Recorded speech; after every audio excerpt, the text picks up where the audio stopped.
Karamadai to தென் திருப்பதி ரோடுங்க. Actually இது காரமடையில் இருக்குது. 100% க்ரீனரிங்க. நீங்கள் கம்பெனியோட இது ஒரு டைரக்ட் சேல் தான்.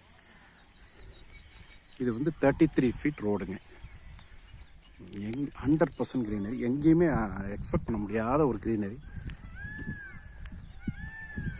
ஃபுல்லி ரெசிடென்ஷியலுங்க. க்ரீனரிக்குள்ளே ஒரு ரெசிடென்ஷியல் இருந்தால் அது எப்படி இருக்கும், அதை நீங்கள் இங்கே எக்ஸ்பெக்ட் பண்ணலாம். பாருங்கள், அங்கே வீடு சுற்றியுமே 100% எல்லா இடத்துலையும் வீடு தான் இருக்கும்.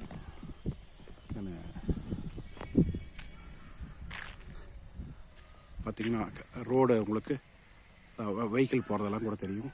ஆல்மோஸ்ட் ஆன் ரோடுங்க. காரமடை டு தென் திருப்பதி இதான் சைட்டுங்க. நல்லா இது டெவலப்மெண்ட் வந்துங்க, super development, no doubt on தட்டுங்க. நல்லாவே பண்ணிட்டு கம்பெனியோட இது ஒரு டைரக்ட் சேலாக தான் வருது.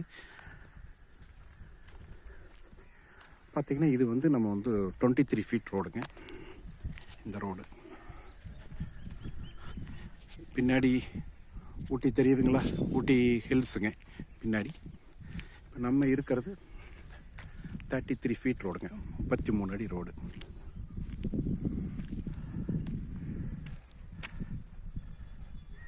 இது இந்த சைட்டில் ஒரு ஃபெசிலிட்டி என்னென்னு பார்த்தீங்கன்னா, அண்டர் கிரவுண்ட் ட்ரைனேஜுங்க. பார்த்திங்கன்னா நீங்கள் வந்து எல்லா இடத்துலையும் ட்ரைனேஜ் வந்து பார்த்திங்கன்னா எந்த ஒரு லேஅவுட் எடுத்தாலும் அது பார்த்திங்கன்னா ஒரு ஓப்பனில் இருக்கும். நீங்கள் பார்த்துருப்பீங்க சரிங்களா, ஓப்பன் இருக்கும், இல்லை க்ளோஸ் பண்ணி வச்சுருப்பாங்க, ஏதோ ஒன்றுங்க. பட் இது எல்லாமே அண்டர் கிரவுண்ட்லேயே போயிடுச்சுங்க ட்ரைனேஜ். எந்த ஒரு சைட்லேயும் நீங்கள் பண்ண முடியாத ஒரு விஷயம் நீங்கள் பண்ணியிருக்குங்க. எல்லா சைட்டுக்கும் வாட்டருக்கான ஃபெசிலிட்டிஸ் போர் போட்டு எல்லா சைட்டுக்கும் கொடுத்துருக்கு. நம்ம அப்புறம் வீடு கட்டும்போது இண்டிவிஜுவலாக நம்ம போரும் பண்ணிக்க முடியும். ஆமாங்க, ஒரு க்ரீனரிக்குள்ளே ஒரு சைட்டுங்க இது.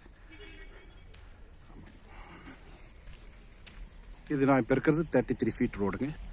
பாருங்கள், ஸ்கூல் பஸ்ஸு பக்கத்து ரோடில் அது இருக்குது.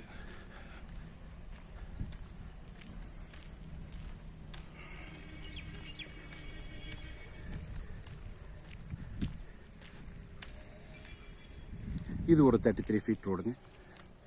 பார்க்கலாம் நீங்கள். சுற்றியும் வீடு நிறையவே வீடு டோட்டலாங்க. ஒரு என்ன சொல்ல, ஒரு காம் லைஃப் யாருக்கு வேணுமோ இது வந்து ரொம்ப ஒரு அருமையான ஆப்ஷனாக இருக்கும். ஃபுட்டில் ஆஃப் ஊட்டிங்க ஆல்மோஸ்ட். வேறு மேட்டுப்பாளையம் பக்கத்தில் தானே இருக்கும். காரமடை பக்கத்தில் தென் திருப்பதி கோயிலுங்க. ஆமாம், திருப்பதியே பக்கத்தில் இருக்கார்.